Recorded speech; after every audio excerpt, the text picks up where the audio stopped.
एक ना मैं छोटी सी चीजें बताना चाहता हूँ। आप लोग इनको जानते हो? हाँ जी, किसी को भी जानते हो?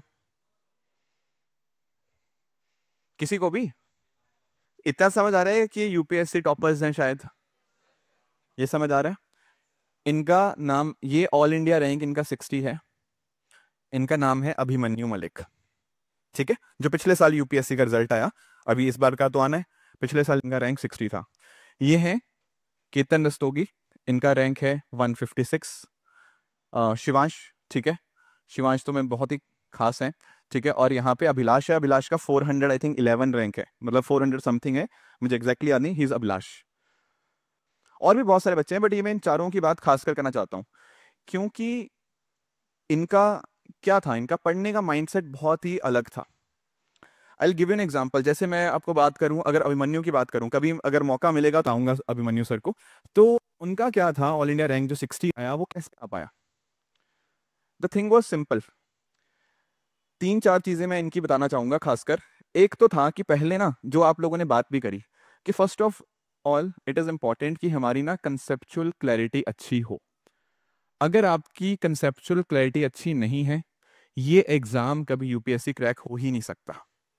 आपको लगेगा कि यार मैं रट के चला जाऊं, ये कॉन्सेप्ट समझ नहीं आया, रट्टा मार लेते हैं। ऐसे 10th के पेपर में होता था ना, कि जो चीज समझ नहीं आई कोई बात नहीं, रट ले, एग्जाम में लिखाना। ये चीज यूपीएससी में नहीं वर्क करती, हमें कॉन्सेप्ट समझने होंगे।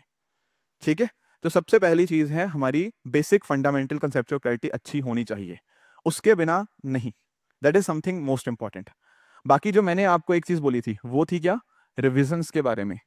बिना रिवीजन के कोई चीज नहीं हो सकती, बिकॉज इतने सब्जेक्ट्स पढ़ने हैं, लंबे टाइम तक रिटेन करना है, वो रिवीजन के साथ ही पॉसिबल है।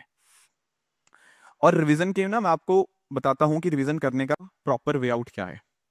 आपकी अभी कितनी, एक ही क्लास है एक दिन में? अभी एक ही क्लास है, ओके ओके। तो आपको क्या करना चाहिए मेरे हिसाब से? आपको ये करना चाहिए कि जैसे अब आपकी जैसे 4 to 7 क्लास हुई, एक बार घर पे जाके जो भी आज क्लास में पढ़ा, उसकी आप फर्स्ट रिवीजन कर लेंगे। आज शाम को जाकर जो भी हमारे क्लासेस में नोट्स बने हैं, just do it's first revision आज ही। सेकेंड रिवीजन कब करनी है? कल क्लास में आने से पहले। समझे? कल क्लास में आने से पहले, जैसे 4 बजे क्लास होगी ना, उससे पहले पहले आपकी सेकेंड रिवीजन भी डन हो चुकी होनी चाहिए। फिर जब हमारी संडे छुट्टी हुआ करेगी, मतलब संडे क्लास नहीं होगी, तो थर्ड रिवीजन आपकी तब होनी चाहिए। थर्ड रिवीजन मतलब पूरे 6 दिन में क्या पढ़ा, मंडे से लेकर सैटरडे में जो भी पढ़ा है, वो संडे के दिन आपको पूरा का पूरा हफ्ते का रिवीजन करना होगा।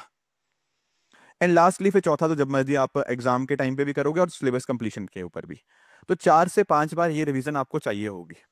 पता क्या होता है, अभी जैसे आपकी अगर मान लो पहले, अगर लेट अस से if you had some classes, और आपने कोई पुरानी चीज अब आज उठा के देखो, आपको कई बार लगेगा यार ये उस टाइम तो समझ आ गई थी, आज तो ऐसा लग रहा है कभी पढ़ा ही नहीं, कि कॉन्टिनेंटल ड्रिफ्ट थ्योरी पढ़ी ही नहीं, ऐसा लग रहा है आज तो। लगा कभी ऐसा? क्यों हुआ होगा ऐसा? What could have been the reason? Revision ही नहीं करी। हमारी ना हर किसी ब्रेन की जो होती है रिटेंशन कैपेसिटी होती है, वो कम होती रहती है। उसको बढ़ाने का तरीका क्या है? बार बार चीजें करते रहो। आज तक आपको एबीसीडी सबको आती है? क्यों आती है? सोचा कभी? आज थोड़ी पढ़ रहे हो आप लोग एबीसीडी, नहीं ना, पर याद है आज तक। क्यों याद है? क्योंकि जब आप छोटे थे, 2 साल 3 साल 4 साल 5 साल 10 साल, मतलब तब तक आपको बार बार एबीसीडी एबीसीडी एबीसीडी पढ़ाई जाती थी, वो आपके माइंड में स्टोर होती गई। तो भाई जब हम इन्फ्लेशन, बैंकिंग, ये सब इतनी बार पढ़ेंगे, रिवाइज करेंगे, डोंट यू थिंक कि इनमें से भी ज्यादातर कॉन्सेप्ट हमारे दिमाग में चले जाएंगे? अब मैं देखो पढ़ता हूँ, मैं आज भी इकोनॉमी पढ़ता हूँ, आज भी न्यूज़पेपर्स में कुछ दिखता है तो मैं आज भी पढ़ता हूँ। पर फिर मैं ऐसा थोड़ी है कि इन्फ्लेशन पढ़ने बैठा हूँ, कि भाई आज बच्चों को पढ़ाना है तो देख के जाते हैं, इन्फ्लेशन की डेफिनेशन रट के जाते हैं। नहीं, वो कैसे हो पाया? मैंने बहुत बार खुद पढ़ा, बहुत बार कईयों को पढ़ाया, आज मुझे याद है। तो सेम चीज आप भी कर सकते हो, पर कॉन्सेप्ट समझने हैं, फिर मल्टीपल रिविजन्स करोगे तो वो चीज फिर लंबे टाइम तक याद रहेगी। Getting it? समझे? हाँ जी, कुछ डाउट लास्ट में? Okay okay. तो ये चीजें होगी, कंसेप्चुअल क्लैरिटी होगी, हमारी रिवीजन अच्छे से होगी। इसके साथ ही देखो, इसके साथ ही ना, जो किसी ने लास्ट में किसी ने पॉइंट बताया था कि यार नॉलेज होना अच्छी बात है, पर रेलेवेंस होना बहुत इंपॉर्टेंट बात है। ठीक है, रेलेवेंस का मतलब क्या हम वो समझ रहे हैं, क्या वो पढ़ रहे हैं जो यूपीएससी के लिए इंपॉर्टेंट है? एक ना मैं आपको बताता हूँ, एक बच्चे की बात है। एक स्टूडेंट मेरे पास आया था कुछ टाइम पहले। उसने मुझे कहा कि सर मैंने ना दुनिया के सभी देशों की कैपिटल्स याद कर ली। कि भाई अब मतलब ये तो ब्राजील अर्जेंटीना तो बड़े देश हैं, पर दुनिया के जितने भी कंट्रीज हैं, अफ्रीका में, साउथ अमेरिका में, सारे देशों की कैपिटल याद कर ली। मैंने कहा अच्छा ठीक है, अच्छी बात है, तुम्हें याद है, अच्छी बात है। तो मैंने उसको एक बात बोली, मैंने कहा पिछले 5 साल में मुझे बताओ यूपीएससी ने एक देश की कैपिटल के ऊपर कितने सवाल पूछे, बताओ। The answer was zero. The answer was zero, right. तो इस बच्चे ने क्या गलती करी ये बताओ?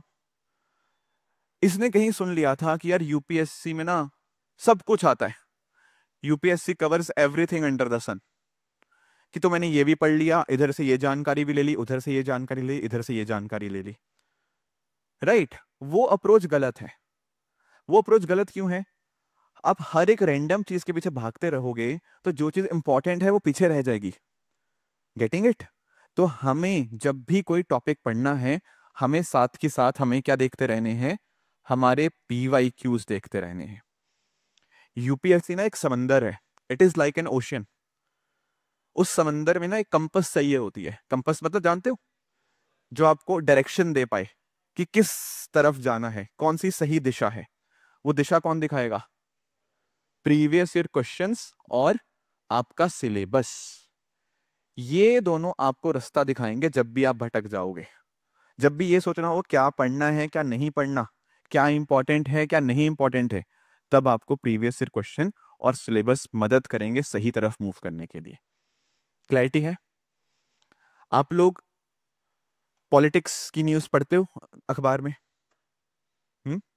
कि नीतीश कुमार जी ने लालू जी को ये बोल दिया, लालू जी ने मोदी जी को ये बोल दिया, मोदी जी ने किसी एक्स वाई जी को ये बोल दिया। पढ़ते हो? नहीं पढ़ते? बहुत बढ़िया, अच्छी बात है। कुछ बच्चे पढ़ते होंगे। आपने दो शब्द सुने, पॉलिटिक्स और पॉलिटी। क्या ये दो अलग अलग शब्द हैं या सेम है? अलग अलग है। माइक देना किसी को, बताओ क्या डिफरेंस है फिर। बताओ किसको पता है पॉलिटिक्स और पॉलिटी का अंतर क्या है?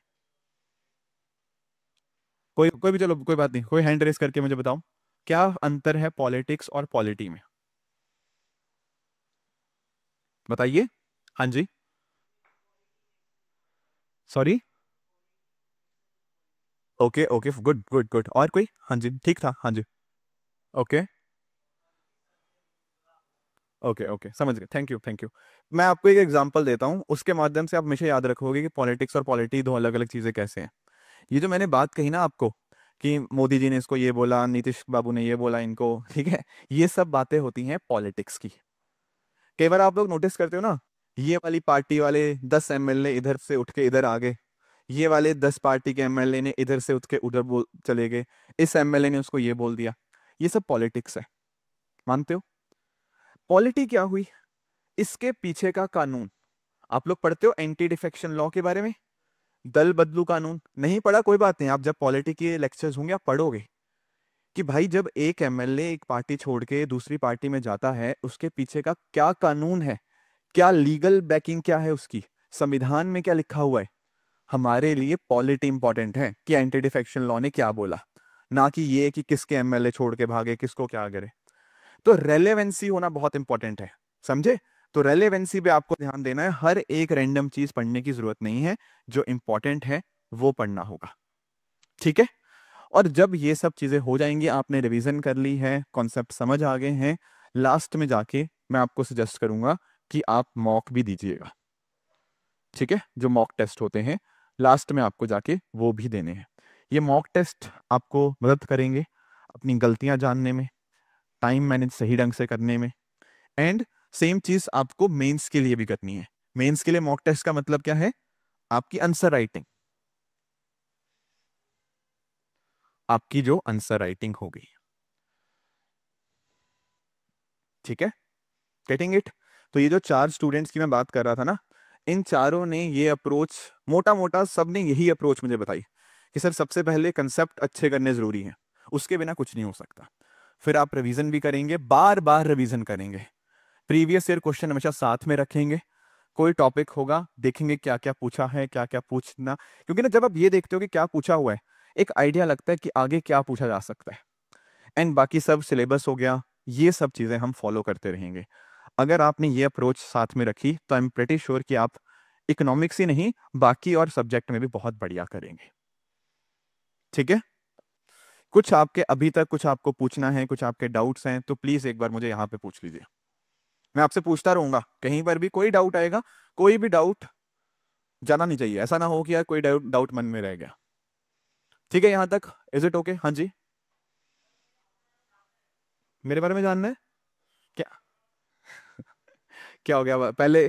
क्यों, क्या क्या ऐसा क्यों जानना है आपको मेरे बारे में, बताइए। क्या पहले से आपने मुझे देखा है इसलिए, या फर्स्ट टाइम जानना चाह रहे हो? फर्स्ट टाइम जानना चाह रहे हो?